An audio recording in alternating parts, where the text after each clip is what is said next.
Hi friends, let's talk about low testosterone symptoms in women. So many women are struggling with this these days.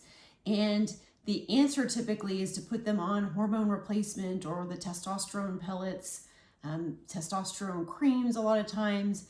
And I just want to share with you some of what these symptoms are, why some of this might be happening, and then some solutions at the end. Okay, so let's just go over real quickly some of the symptoms, the common symptoms that we see a lot of times.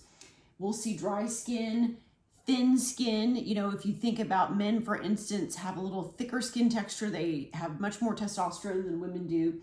As women's testosterone levels start to decline, that skin thins as well.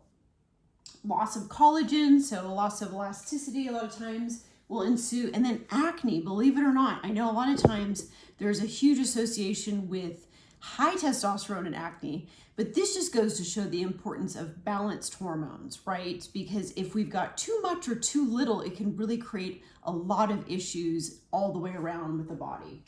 Another symptom is loss of muscle strength. So if you've been working out in the gym and you're just not making those gains in the gym, you feel like you should be, or you just may even notice things like carrying in groceries. There just might be a loss of muscle strength that you're noticing there. Low energy, so a lot of fatigue. If you feel like you're more tired than you should be, that's definitely something to consider. Weight gain, mood swings. There's a lot of anxiety and depression that's associated with low testosterone as well.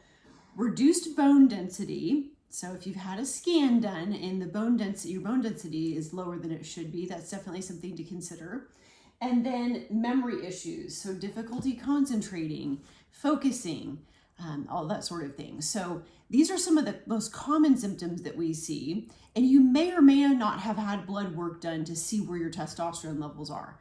You know, I'm always educating my clients on the fact that there are conventional medicine values for hormone lab work and then functional medicine lab values for just all of your lab work. There's just a more optimal range that we look at in functional medicine. So I just want to share with you, if you've had blood work done and your hormones came back fine on regular blood work, I just want to give you hope that there are optimal levels that you can look at if you work with a functional medicine practitioner that are more ideal ranges for optimal health.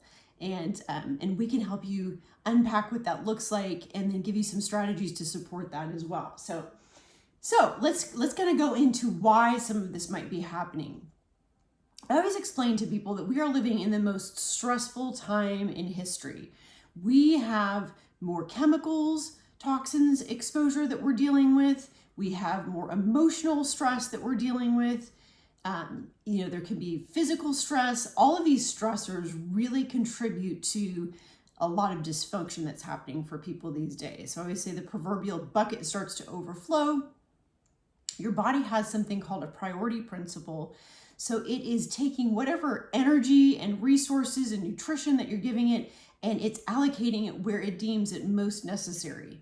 So if you've got all of this other stuff going on, these stress response, you're in fight or flight all the time, let's just say you're not sleeping real well, your diet's not great, the body's trying to use all of those resources to manage all of those other things. And it kind of says, just forget about making those hormones. That's just the last thing on our mind right now. Like, that is just not top priority.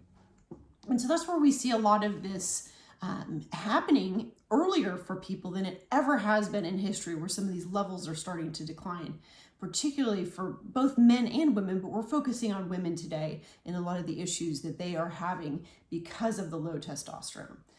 Okay, so let's talk about some of the solutions. Once we do lab work and we can really identify like where you are within your ranges for testosterone levels and really just hormone levels in general, we can really create a strategy to support what's going on there. And that does not necessarily always involve exogenous hormones, meaning like hormone replacement therapy. So I explain to people as well, once you start with hormone replacement therapy, you really run the risk of creating more of an issue from the standpoint that now the body's not producing those hormones anymore. You've signaled it to stop producing altogether because you're giving the body that hormone. So that can really be problematic for many reasons. Another thing that can happen is because there is potentially a stress response going on, you may even have adequate hormones circulating. They're just not functioning the way that they're supposed to. So there's more of like a hormone receptor issue that really is the problem. And so I always explain to my clients, it's putting more hormones, adding more hormones in does not necessarily fix that issue. In fact, a mentor of mine has used a couple of great analogies over the years with giving hormone replacement therapy. And he has used the example of screaming at your kids. Initially that will work, but over time it just doesn't have the same impact anymore. It can actually create more problems, right? Another analogy that he uses is it's like going to the gas station, and instead of putting the nozzle in the tank, it's kind of like spraying the gas all over the vehicle.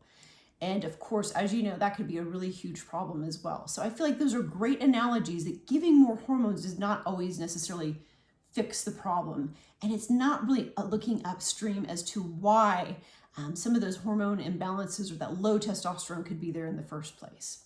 So if this information has been helpful for you, or if you have any questions, please feel free to reach out. We're always here to help.